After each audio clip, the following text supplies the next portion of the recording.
Vámonos a Hechos, vamos a Hechos capítulo 3 y hoy vamos a precisamente ver la segunda parte del sermón de Pedro. No sé si vayamos a alcanzar hasta el versículo 26, no tengo prisa, pero quiero irme despacio.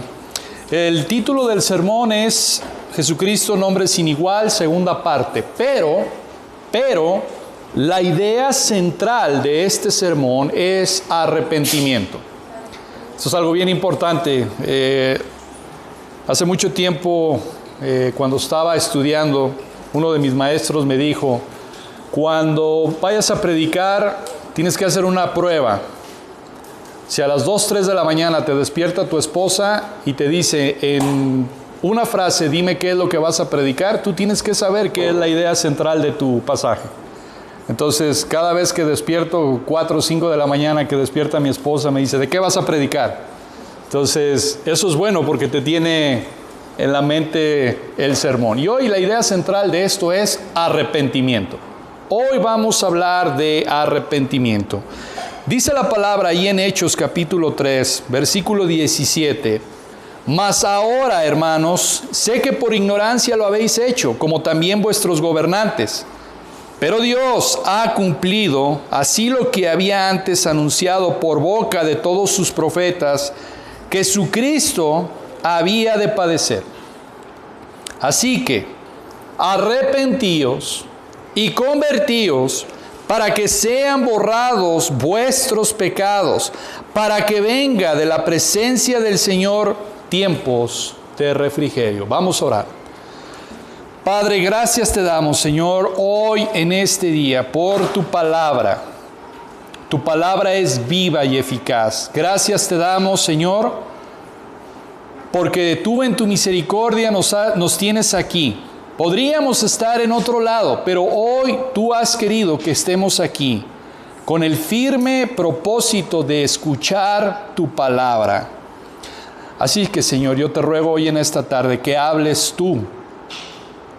Te ruego que tomes mi boca y hables tú, Señor. Yo no tengo absolutamente nada que decir, simplemente es tu palabra la que tiene que hablar. Te rogamos, Señor, para que tu Hijo Cristo sea exaltado, pero también, Señor, para que te dignes a traer y concedas arrepentimiento, Señor. Tan necesario, tan urgente es el arrepentimiento, y te rogamos, Padre, para que en verdad muestres por medio de tu Santo Espíritu la condición de nuestro corazón, Señor. Pero te rogamos, Señor, para que tú visites a tu pueblo hoy en esta tarde, y al igual que como lo veíamos a la clase de las 10, como Josías, nuestro arrepentimiento sea práctico, sea real, sea, Señor, con un sentido de urgencia, de diligencia en nuestras vidas. Gracias en Cristo Jesús. Amén. J.C. Riley dice esto: los hombres nunca acudirán a Jesús, ni se quedarán con Jesús, ni vivirán para Jesús, a menos que realmente sepan por qué deben de acudir a Él y cuál es la necesidad que tienen. Y estoy totalmente de acuerdo con él. Un hombre no va a venir a Jesús, un hombre no va a ver atractivo a Jesús, no lo va a ver deseado a Jesús, a menos que sepa cuál es su necesidad. Lo voy a volver a repetir. Los hombres nunca acudirán a Jesús, ni se quedarán con Jesús, ni vivirán para Jesús, a menos que realmente sepan por qué deben de acudir a Él y cuál es la necesidad que tienen. Y esto es lo que Pedro en su sermón empieza a decir. Ustedes tienen necesidad de Jesús. Ustedes tienen necesidad de Jesús. Y esa es la máxima necesidad que el hombre tiene, Cristo. Pero a menos que sepas por qué tienes que acudir a Él, nunca vas a acudir a Él. Y esto es vital, porque es importante una palabra, hermanos: arrepentimiento. arrepentimiento. ¿Sabe una cosa?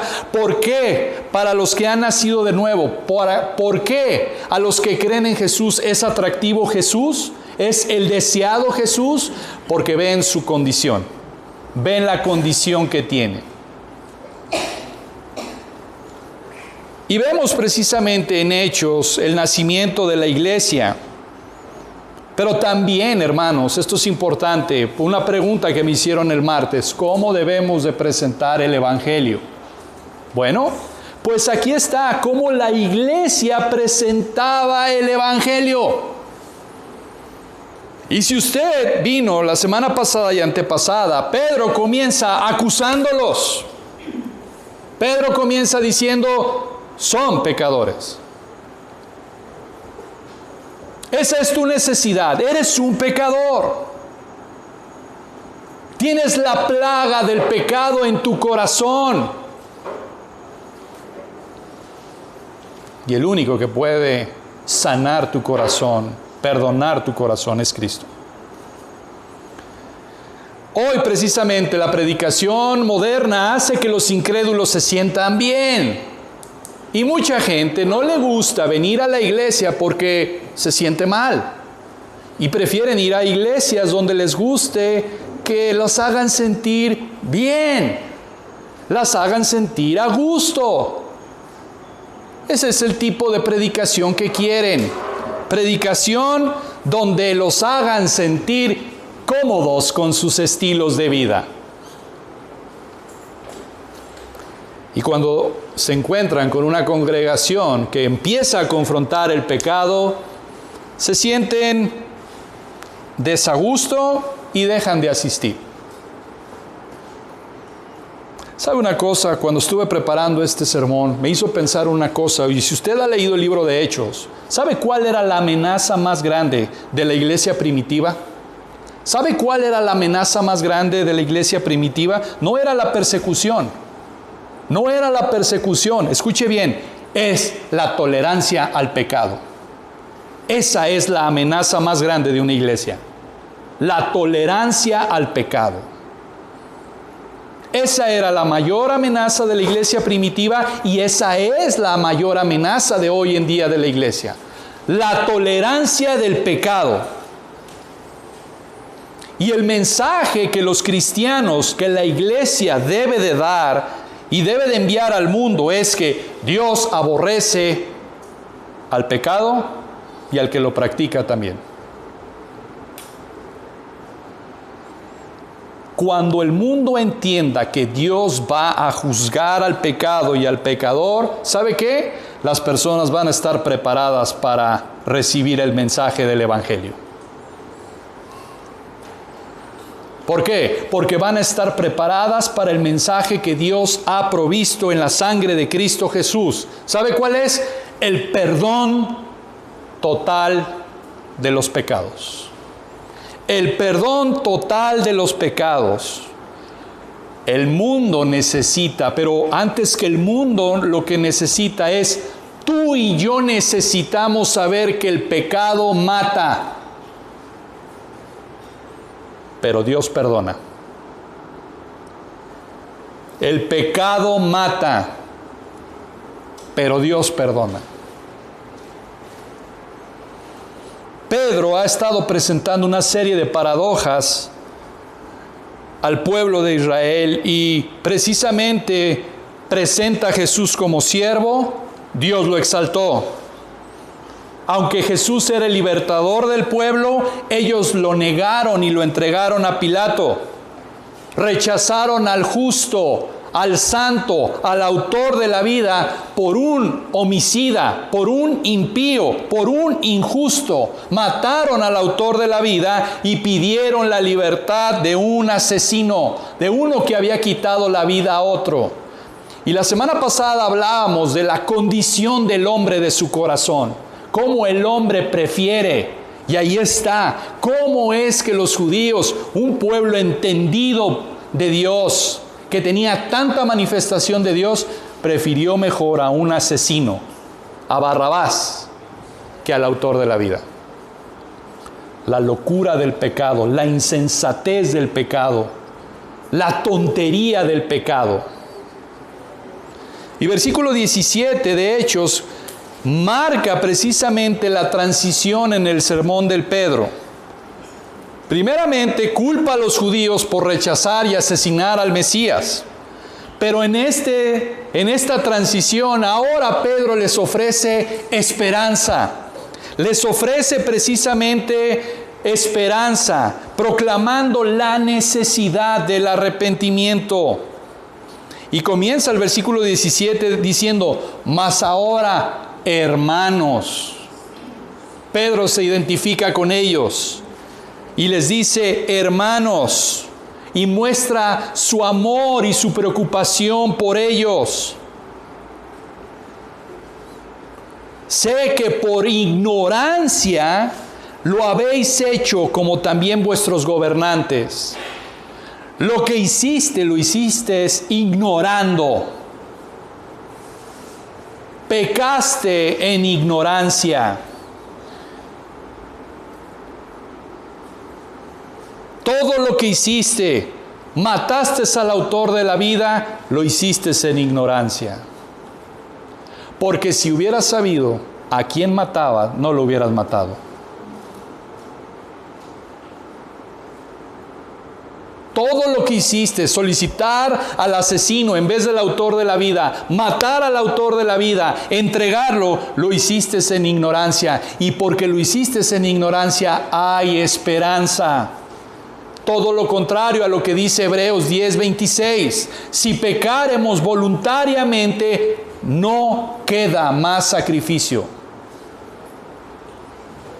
Estos hombres, a pesar del horrendo de su pecado, a pesar de todo lo que hicieron, Pedro dice, lo hiciste en ignorancia. Y el pueblo dice, mátalo, la sangre que sea sobre nosotros.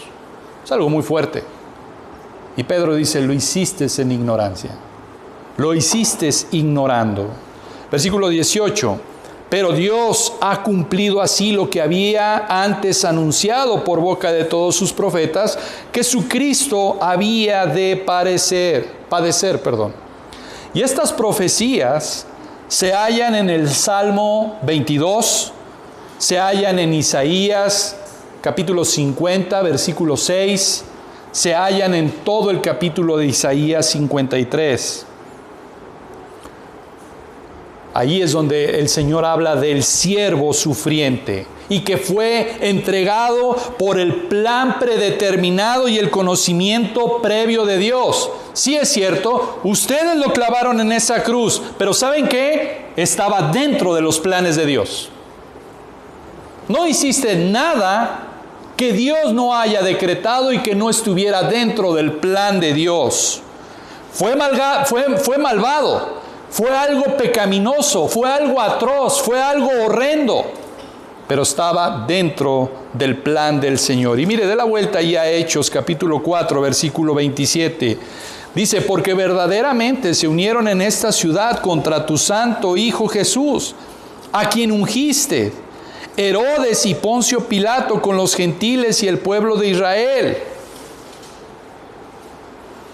Dios lo anunció de antemano. Y ¿sabe una cosa? ¿Cómo es que Dios también lo anunció de antemano? Por el viejo sistema de sacrificios del Antiguo Testamento. Cada vez que mataban a un cordero, cada vez que mataban a un animal, apuntaba a Cristo, apuntaba al sacrificio de Cristo. ¿Para qué? Al sacrificio final aceptable que es Cristo. La muerte de Cristo no frustró el plan de Dios, todo lo contrario. La muerte de Cristo estaba dentro del plan de Dios. De hecho, la muerte de Cristo lo valida como el Mesías. ¿Por qué? Porque eso fue lo que predijeron o lo que dijeron los profetas que iba a pasar. La muerte de Cristo, la resurrección de Cristo valida lo que los profetas dijeron que iba a pasar. Entonces, hay dos puertas aquí de gracia, de esperanza. Número uno, era el plan de Dios.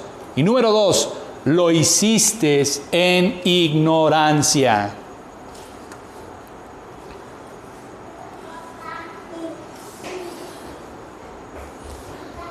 Piense cuando Jesús estaba siendo muerto en la cruz.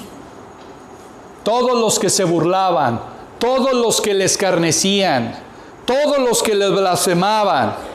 Mas sin embargo, el Señor Jesús, con compasión, con su misericordia, ¿qué dijo? Padre, perdónalos, porque ¿qué? No saben lo que hacen. ¿Sabe de qué me habla esto? De la misericordiosa intercesión de Cristo. Cristo aún estando sufriendo, estando clavado en una cruz, injuriado, blasfemado, burlándose de Él, Jesús estaba orando y diciendo, Padre, perdónalos porque no saben lo que hacen.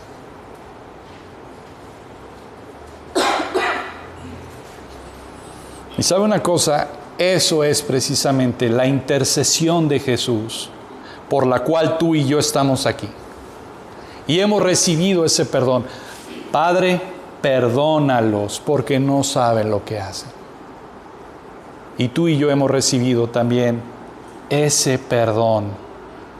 No por nuestras buenas obras, no porque seamos buenos, sino por la intercesión de Cristo.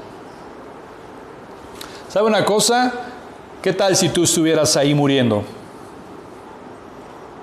No, que venga juicio, que venga fuego sobre ellos. Me están haciendo, yo también les hago. Yo también. Pero Él dijo, Padre, perdónalos por su ignorante blasfemia, porque no saben lo que hacen. Porque lo que dice 1 Corintios 2:8 es, si hubieran sabido lo que están haciendo, nunca habrían crucificado al Señor de gloria. Eso es lo que 1 Corintios 2:8 dice. Y 1 Pedro 2:23 dice que cuando le maldecían, no respondía con maldición, cuando padecía, no amenazaba, sino encomendaba la causa al que juzga justamente.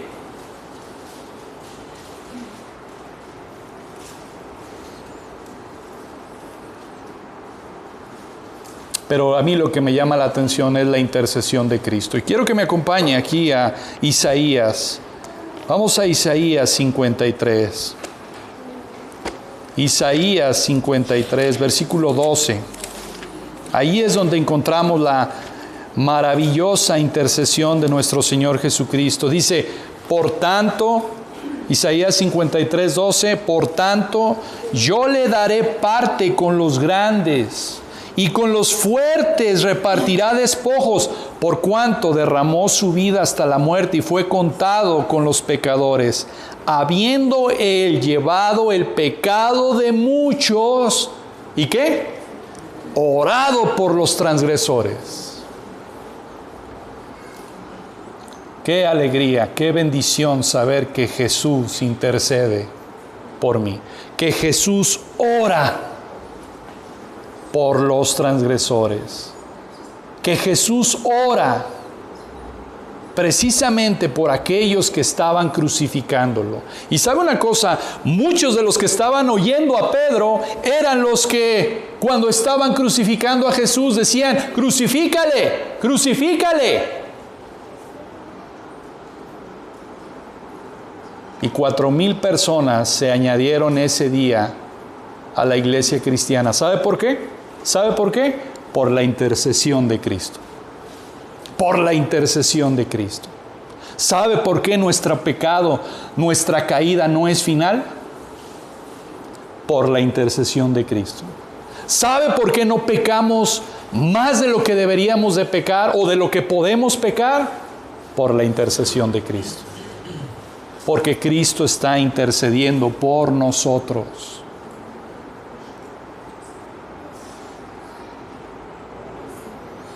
Y esto me lleva a pensar en la ironía del Calvario. La ironía del Calvario, porque cuando Cristo era maldecido por sus enemigos que lo odiaban, fue maldecido todavía más grandemente por su Padre, quien lo amaba. Cristo era maldecido por los que lo odiaban, pero Cristo fue maldecido mayormente por su Padre, que lo amaba. Aquel que da vida y que es vida, murió para quienes que estamos muertos recibamos vida. Esa es la ironía.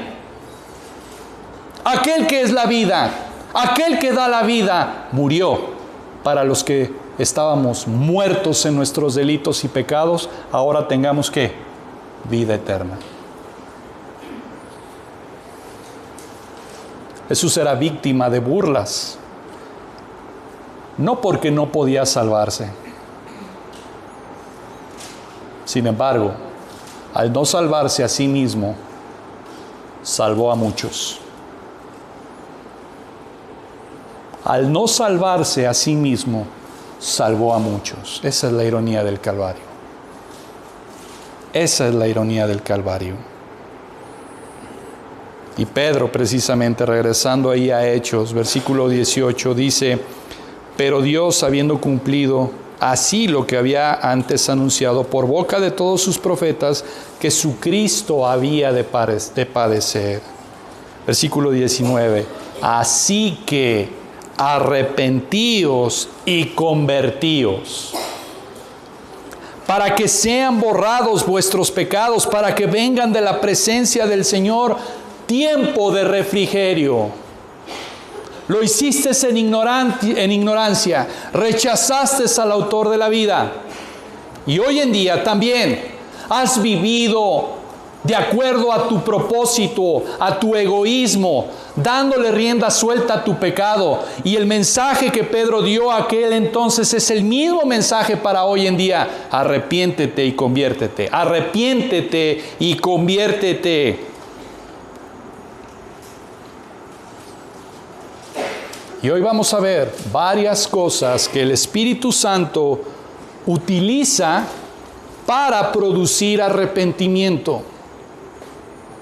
Vamos a ver varias cosas que utiliza el Espíritu Santo para producir arrepentimiento en la vida del hombre. Hay 4, tengo 4, hay más, pero hoy simplemente quiero mencionar 4. ¿Sabe una cosa? El arrepentimiento, Dios, el Espíritu Santo, lo puede usar a través de un milagro o de una revelación. Vamos a Mateo, capítulo 11, versículo 21.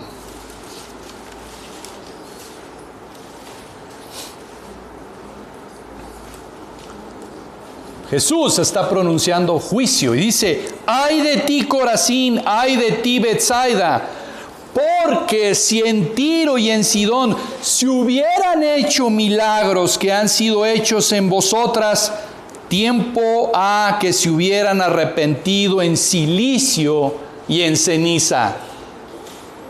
Dios puede utilizar un milagro o una revelación para producir arrepentimiento. Es una forma en cómo el Espíritu Santo produce arrepentimiento a través de un milagro. Por eso Jesús dice: si se hubieran hecho esos milagros que han sido hechos en ustedes, se hubieran arrepentido en cilicio y en ceniza. Número 2. El arrepentimiento puede venir producto del dolor.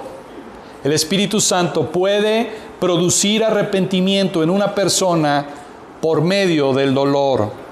Vamos a 2 de Corintios, capítulo 7, versículo 9.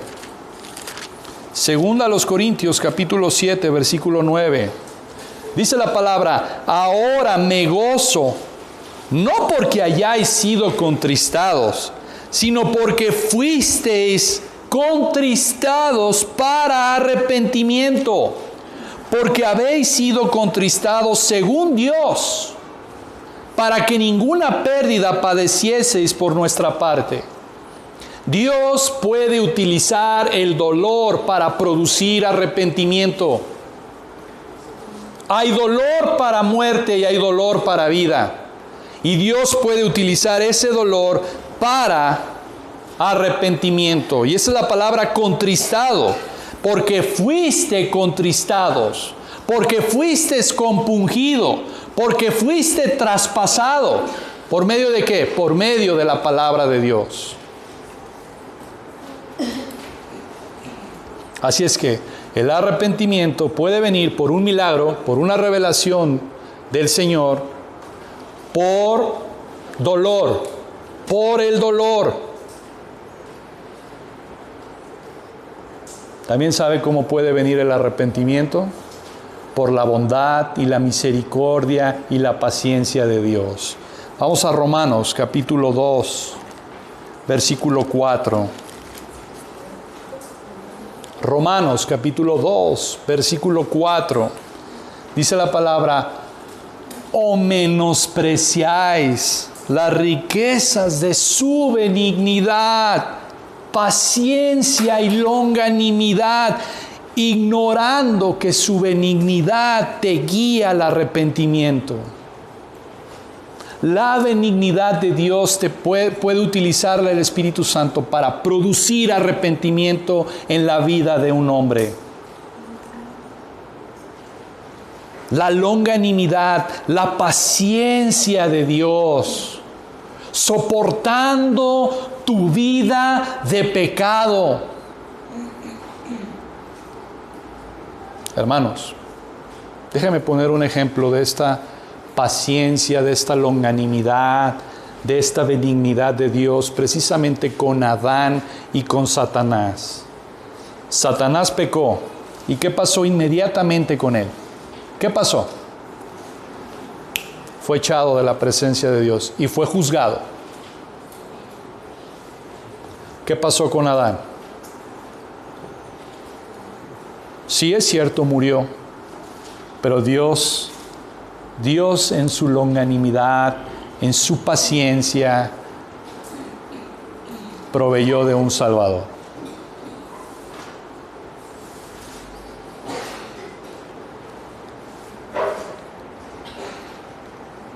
¿Sabe una cosa? Analiza tu vida. Dios te ha permitido vivir 14, 20, 30, 50 años. Y Dios ha sido muy paciente contigo. ¿Sabe que hay otros hermanos que cuando pecan inmediatamente son juzgados? ¿Cuántos jóvenes no han salido de parranda en la noche y que han salido con sus amigos y quizás era la primera o segunda vez y pierden la vida en ese accidente? Y Dios te ha preservado.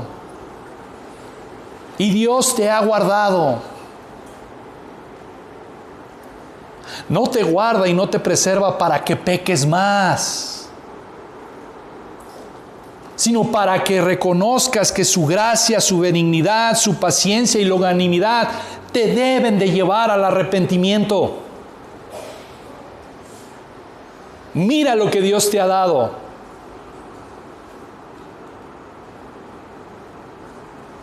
Una de las frases favoritas que Bernadette, cuando oramos en la mañana, dice: te doy gracias, Señor, porque no amanecí en el infierno.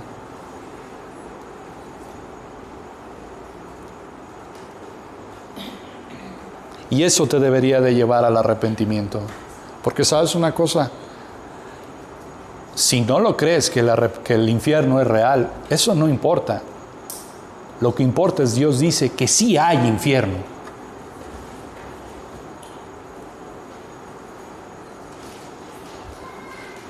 El infierno es real.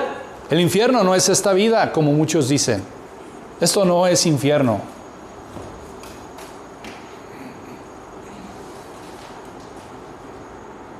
Y es fuerte lo que dice Pablo aquí.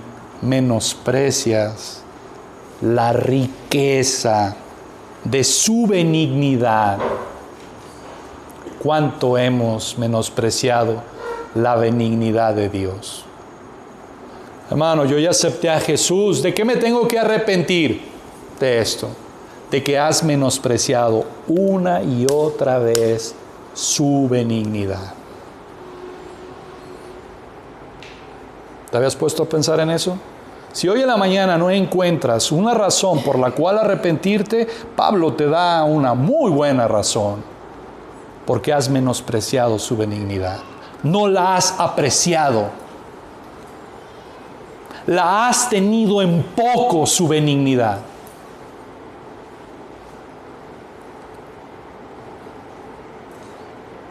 Pero también otra cosa que Dios utiliza para producir arrepentimiento por medio del Espíritu Santo es la amenaza del juicio final. Y esto lo podemos ver precisamente ahí en Hechos, capítulo 17, versículo 30. Hechos, capítulo 17, versículo 30.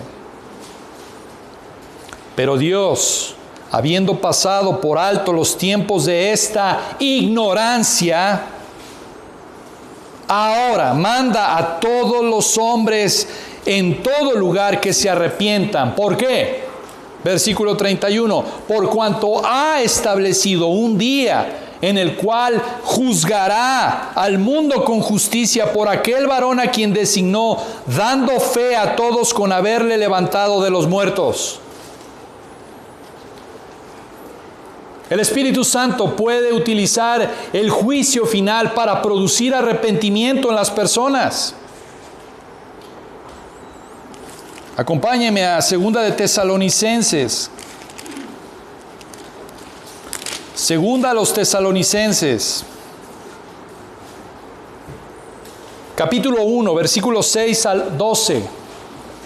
2 a los Tesalonicenses, capítulo 1, versículos 6 al 12, dice: porque es justo delante de Dios pagar con tribulación a los que os atribulan, y a vosotros que sois atribulados, daros reposo con nosotros, cuando se manifieste el Señor Jesús desde el cielo con los ángeles de su poder, en llama de fuego, para dar retribución a los que no conocieron a Dios, ni obedecen al Evangelio de nuestro Señor Jesucristo, los cuales sufrirán pena de eterna perdición, excluidos de la presencia del Señor y de la gloria de su poder, cuando venga en aquel día para ser glorificado en sus santos y ser admirado en todos los que creyeron, por cuanto nuestro testimonio ha sido creído entre vosotros.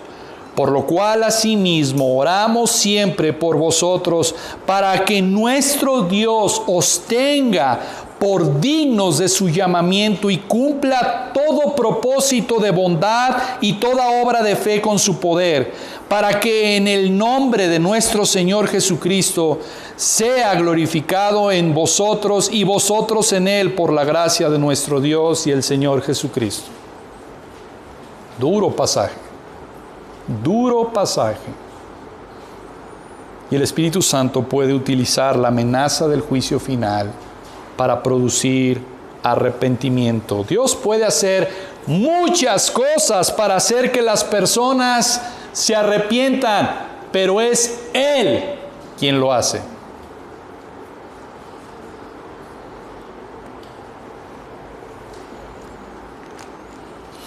Y en Hechos 3:19 hay dos palabras muy importantes: arrepentíos y convertíos. Arrepentimiento y conversión. Arrepentimiento significa dar la vuelta y ahora ir en dirección opuesta a la que se estaba yendo. Conversión es precisamente venir a Cristo. Venir a Cristo, conversión. Si antes sentía odio por Jesús, ahora siento amor por Él. Eso es arrepentimiento. Si antes Jesús me era indiferente, me aburría, ahora Jesús es todo para mí. ¿Y sabe una cosa? No es una invitación, como muchos presentan este pasaje. No es una invitación, es un imperativo. O sea, es un mandamiento. Arrepentíos y convertíos. No te da opción, no te deja opción. No es si quieres, Es un mandamiento. Arrepiéntete y conviértete.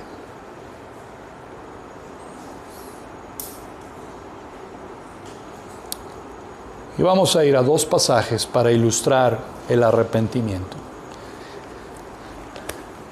Vamos a Salmo, capítulo 73. Vamos a hablar de Asaf. Salmo 73. Salmo 73, versículos 21 y 22.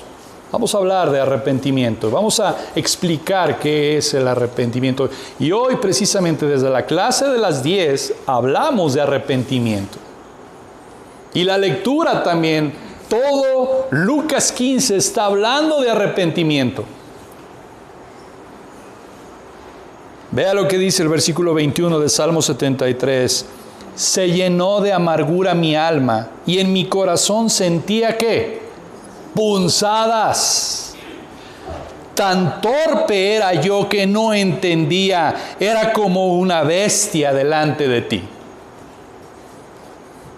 ¿Se acuerda ya en Hechos 2? En el sermón de Pentecostés dice que los hombres ¿qué? Se compungieron, quedaron traspasados. Y aquí Asaf dice, siento punzadas en mi corazón. ¿Sabe de qué está hablando? Arrepentimiento. ¿Por qué? Vea los versículos 13 y 14. ¿Cómo era antes Asaf, antes de su arrepentimiento?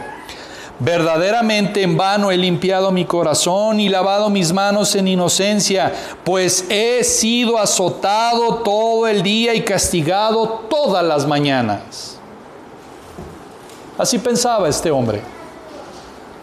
Pero llega a los versículos 21 y 22 y ahí es donde se ve el arrepentimiento.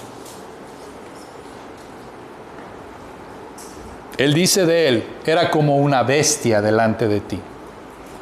Y al hacerse se refiere a una bestia, es alguien que no entiende. Alguien que no entiende. Eso es lo que el pecado hace, embrutece, oscurece el pensamiento. En los versículos 13 al 14, Asaf se sentía lástima de sí mismo. Pero aquí en los versículos 21 y 22 hay una notable transformación. Ahora tenía un concepto diferente de sí mismo. Mire lo que dice Job. Vamos a Job, capítulo 42. Estamos viendo lo que es arrepentimiento. Job 42, 6. Empezar con el versículo 4. Oye, te ruego y hablaré. Te preguntaré y tú me enseñarás. De oídas te había oído, mas ahora mis ojos te ven. Por tanto, y si le gusta subrayar su Biblia, subraya este pasaje. Por tanto, me aborrezco y me arrepiento en polvo y ceniza. Job, capítulo 42, versículos 4 al 6. Por tanto, me aborrezco y me arrepiento en polvo y ceniza. Me pregunto si conocemos esta experiencia de aborrecernos a nosotros mismos. Eso es arrepentimiento. Me aborrezco. Me pregunto si eso es una realidad de nosotros. Me aborrezco a mí mismo. Porque yo creo que la doctrina popular no parece congeniar con este versículo. Hoy en día es, me amo a mí mismo. Quiero mi satisfacción. Quiero apapachar a mi ego. Quiero cosas bonitas. Quiero que me digan cosas bonitas. Quiero un lugar donde me haga sentir bien. Y Job dice, me arrepiento. Y esto va precisamente de la mano con Asaf, en el Salmo 73. Tan torpe era yo.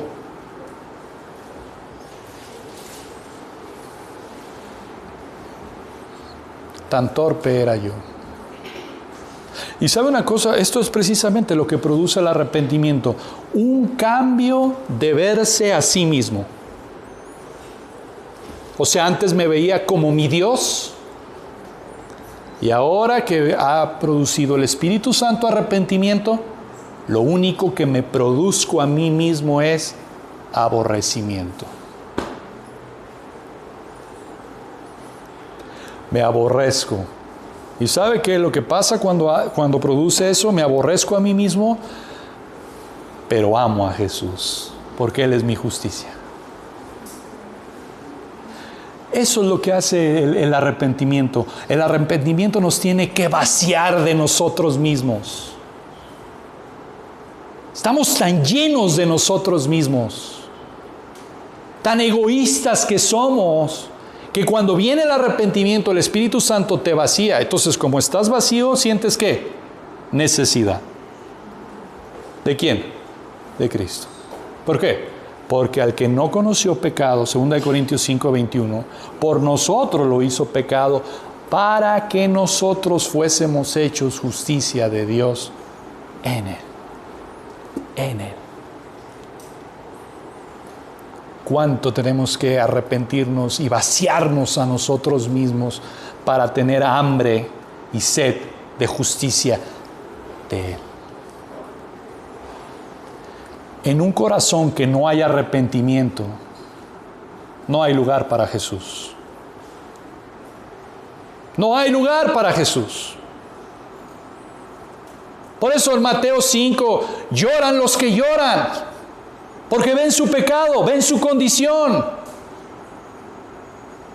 Tengo hambre y sed de ti, Señor. Me gusta lo que la hermana Ofe comentó el martes y tremendo testimonio. Cuando a ella le hablaron de Cristo, a ella le hablaron y le dijeron, arrepiéntete y cree en el Señor Jesucristo, arrepiéntete de tus pecados.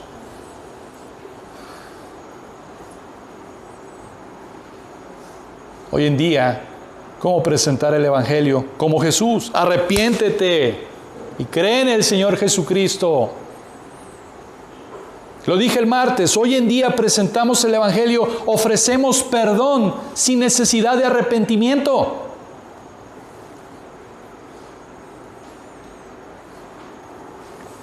Venga otra vez a Daniel.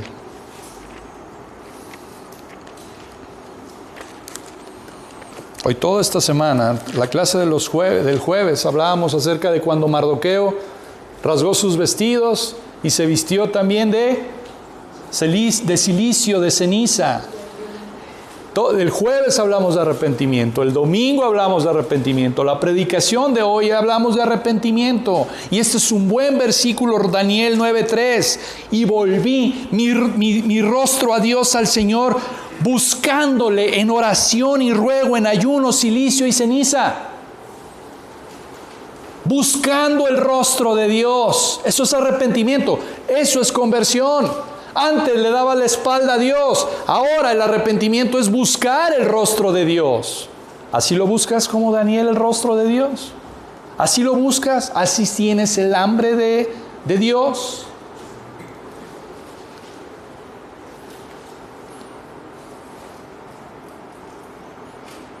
¿Sabe una cosa, hermanos?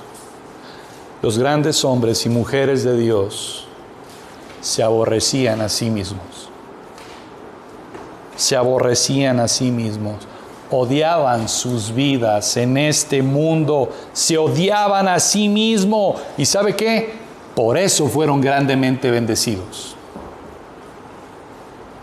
No buscaban amarse. No buscaban satisfacer su ego. Se aborrecían delante de Dios. Y por eso fueron bendecidos grandemente.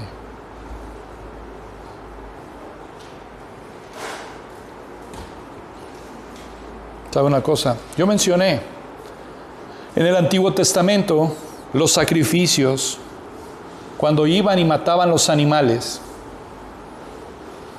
Y tenía un propósito, hermanos. Y este es el propósito. Y yo lo veo en David. En David. David no podía subir al santuario a alabar a Dios, a ofrecer sacrificios, sin presenciar un sacrificio. Él tenía que ver el sacrificio. ¿Qué era lo que tenía que ver? El cuchillo cuando se alzaba y se hundía en la víctima, en el animal. David veía cuando ese animal era cortado. David presenciaba cuando ese animal era degollado. ¿Y sabe qué era lo que recordaba? Recordaba precisamente que él era preservado de la destrucción por los sufrimientos de un sustituto. Él era preservado. El animal moría en su lugar, pero él era preservado. ¿Por quién? Por el sustituto que era inocente, sin pecado. Por aquel cordero. Por aquel cordero.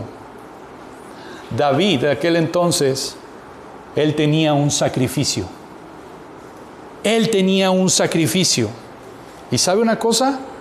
Los impíos no tienen sacrificio. Los impíos no tienen sacrificio en quién confiar.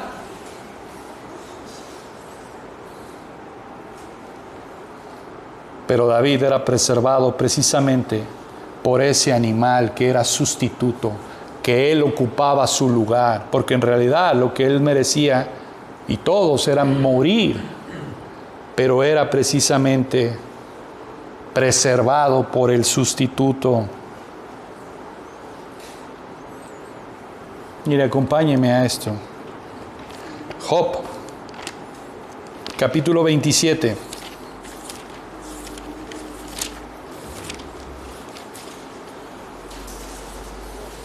Versículo 8. Job, capítulo 27, versículo 8. Dice la palabra: ¿por qué? ¿Cuál es la esperanza del impío por mucho que hubiere robado? ¿Cuándo Dios le quitará la vida? ¿Cuál es la esperanza del impío? David tenía una esperanza. David tenía un sacrificio. ¿Cuál es la esperanza del impío? Hoy nosotros tenemos un sacrificio. Tenemos esperanza. Porque el inocente, el Cordero de Dios que quita el pecado del mundo, que es Cristo, murió siendo mi sustituto vicario cuando Él sufrió lo que yo tenía que sufrir. Por eso creo que esta es una muy buena pregunta.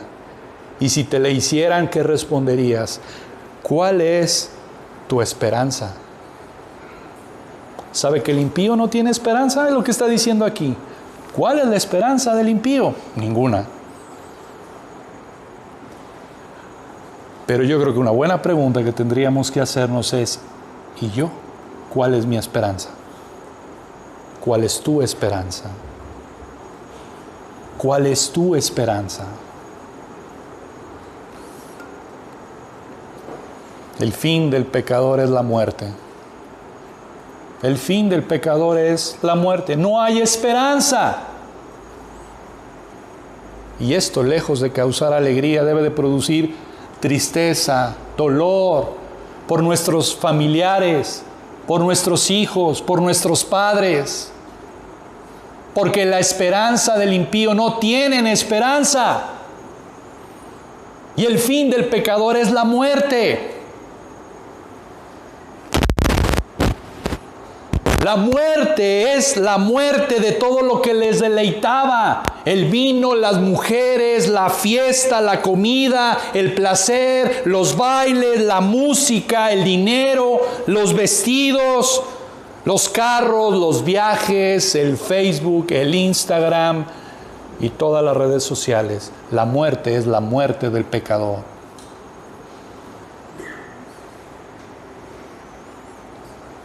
¿Cuál es la esperanza del impío? Ninguna. ¿cuál es tu esperanza? O más bien, ¿quién es tu esperanza?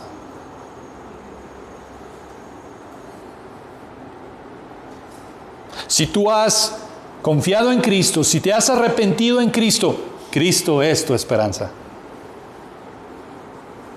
Y nada me gustaría que fuera en verdad tu esperanza, de todos los que estamos aquí.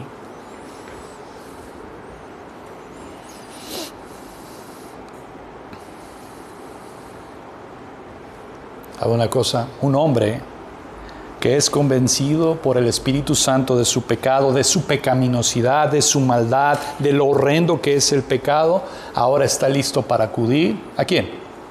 A Cristo. Ahora está listo para acudir a Cristo. ¿Por qué? Porque en Cristo encuentra perdón de pecados, la purificación, una nueva vida, una nueva naturaleza, un nuevo corazón, un nuevo hombre. Eso es el Evangelio. El Evangelio son las buenas noticias de Dios acerca de Cristo. Por eso 1 Corintios 2:16, Pablo dice, mas nosotros tenemos la mente de Cristo. ¿Y por qué tenemos la mente de Cristo? Porque en Ezequiel 36, 26 al 28 dice que Él ha cambiado nuestro corazón de piedra y ha puesto un corazón nuevo, con nuevos afectos, con nueva naturaleza, con nuevas disposiciones.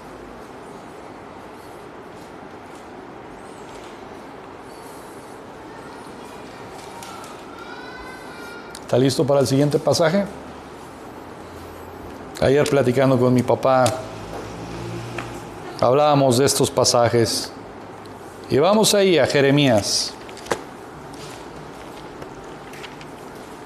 Jeremías capítulo 29.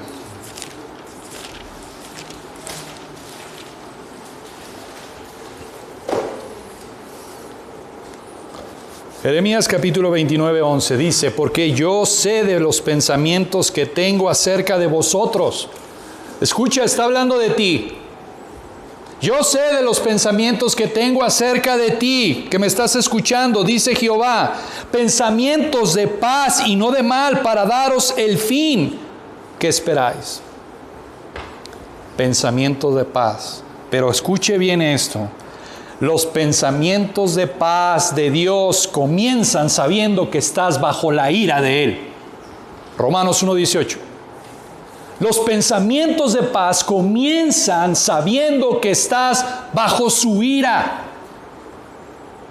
de que eres pecador, de que has blasfemado su nombre, de que estás lejos de Dios.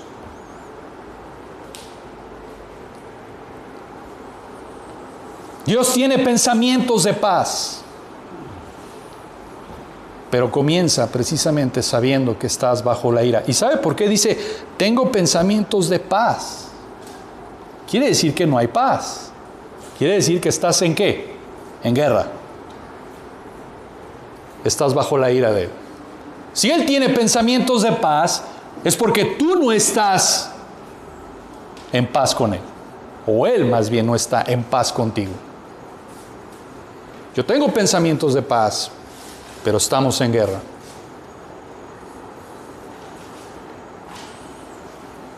Ahí mismo en Jeremías 31. Tremendos pasajes, tremendos pasajes. Jeremías 31. Si no pusiste atención todo el sermón, pon atención a estos versículos.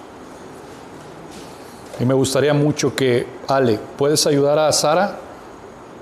Noemí, me gustaría que todos los niños tuvieran este pasaje y lo buscaran. Jeremías capítulo 31, versículo 18. Voy a dar tiempo a que lo tengan, porque son versículos que tendrían que estar subrayados en sus Biblias y memorizados en su corazón. Jeremías 31. ¿Ya estamos ahí? Bien. Versículo 18 dice, escuchando, está hablando Dios aquí. Escuchando he oído a Efraín que se lamentaba. Ahora, ¿quién es Efraín? Efraín es precisamente hijo de Jacob y es hijo rebelde, contumaz, pecador. He oído a Efraín que se lamentaba. Y ahora Efraín dice, me azotaste y fui castigado como novillo indómito. Conviérteme y seré convertido porque tú eres Jehová mi Dios. ¿Qué dice Hechos 3:19? Arrepentíos y convertíos. Pedro dice, arrepiéntete y conviértete. Efraín dice, conviérteme. Dame lo que pides y pídeme lo que quieras. ¿Por qué? ¿Por qué dice esto Efraín? Versículo 19. Porque después que me aparté, tuve arrepentimiento, y después que reconocí mi falta, herí mi muslo, me avergoncé y me confundí porque llevé la afrenta de mi juventud. Hermanos, esa palabra muslo está hablando de las partes nobles de un hombre, no está hablando del muslo.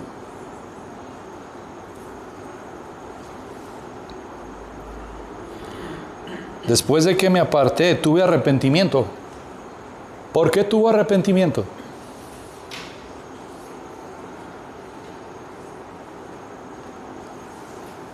Por lo que dice Juan 16:8, porque el Espíritu Santo lo convenció de ¿qué? Pecado, justicia y juicio. Versículo 20, ahora regresa a hablar el Señor y dice, ¿no es Efraín hijo precioso para mí? ¿No es niño en quien me deleito? Pues desde que hablé de él, me he acordado de él constantemente. Por eso mis entrañas se conmovieron por él. Ciertamente tendré de él misericordia, dice Jehová. ¿Sabe que el arrepentimiento conmueve las entrañas de Dios? Es lo que está diciendo aquí. Conmueve las entrañas de Dios. ¿Qué? El arrepentimiento.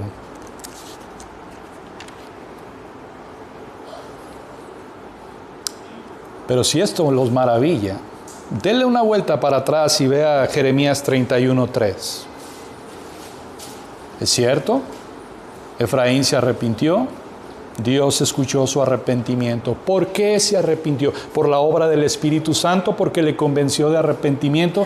Pero vea lo que dice el versículo 3 de Jeremías 31. Jehová se manifestó a mí hace ya mucho tiempo, diciendo, con amor eterno te he amado, por tanto te prolongué, ¿qué? Amor pactado, eso es misericordia. Amor que conmueve las entrañas, eso es misericordia.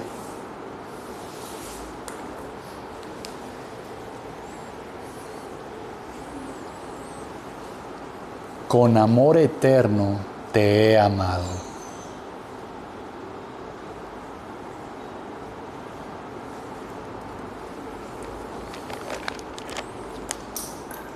Romanos 2:4, no lo busque, yo lo leo. ¿O menosprecias la riqueza de su benignidad, paciencia y longanimidad, ignorando que su benignidad te guía al arrepentimiento? Hermanos, ¿quién se arrepintió? Efraín. Efraín se arrepintió. ¿Por qué se arrepintió? Porque el Espíritu Santo lo convenció de pecado, de justicia y de juicio. ¿Basado en qué? En el pacto eterno de Dios. Y eso es precisamente lo que un hombre, cuando entiende su pecaminosidad, entiende su falta, dice Dios, arrepiéntete y conviértete. Y Efraín dice, conviérteme y seré convertido. ¿Por qué? Porque me has azotado, me has castigado, me han pasado un montón de cosas y no puedo arrepentirme. Conviérteme tú.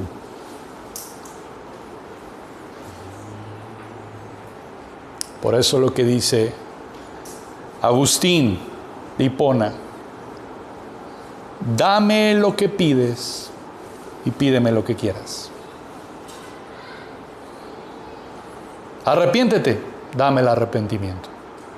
Sí, estoy consciente que tengo que arrepentirme, pero concédeme el arrepentimiento. Concédeme el arrepentimiento.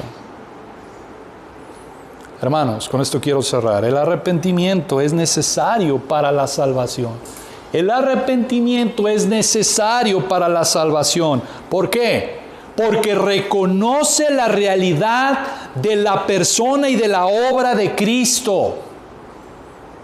El arrepentimiento reconoce la persona y la obra de Cristo, creyendo precisamente que Dios ha provisto a Cristo para nuestra justificación.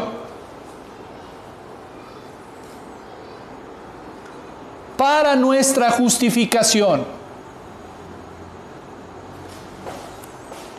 Romanos 3, acompáñenme rápido a este versículo y con esto cerramos. Romanos capítulo 3.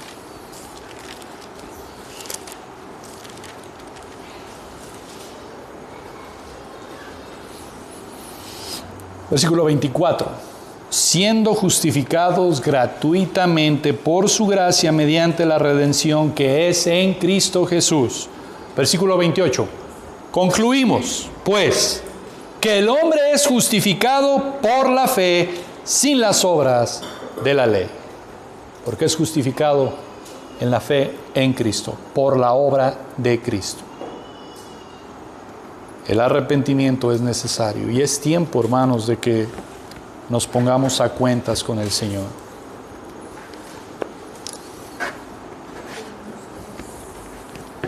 Vamos a orar para despedirnos. Señor, gracias te damos, Padre.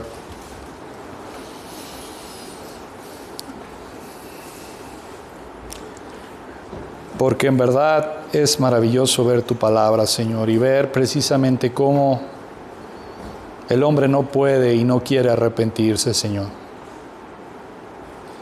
Pero es importante porque el mensaje de la salvación, Señor, es para todo aquel que cree, para todo aquel que se arrepiente.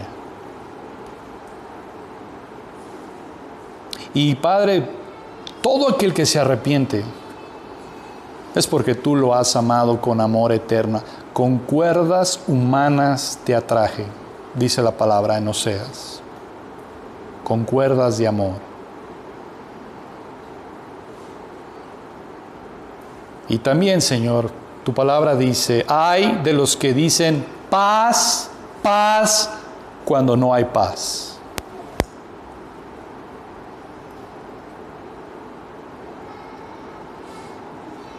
Sé que, Padre, que estamos o que estábamos bajo la ira tuya, pero ahora justificados, pues por la fe, tenemos paz para contigo. Las buenas noticias comienzan dando las malas noticias de que estamos alejados de ti, Señor. Comienzan con la necesidad de arrepentirnos. Continúan mostrándonos a tu Hijo Cristo, Señor, que es nuestra justificación. Te ruego, Padre, que hoy en esta tarde, en este día, Señor, desnudes tu brazo poderoso y salves y concedas arrepentimiento, Señor, para que podamos decir, mi esperanza está en los cielos, y no ser como los impíos pecadores que no tienen esperanza, Señor. Ayúdanos a entender esto y que Cristo sea nuestra esperanza, porque Él es fiel y justo para perdonarnos y limpiarnos de toda maldad. Hay perdón de pecados. Gracias, Señor, por ello. Gracias por tu salvación, porque es una salvación tan grande, como dice el autor de Hebreos. Tan grande, Señor. Gracias te damos en Cristo Jesús. Amén.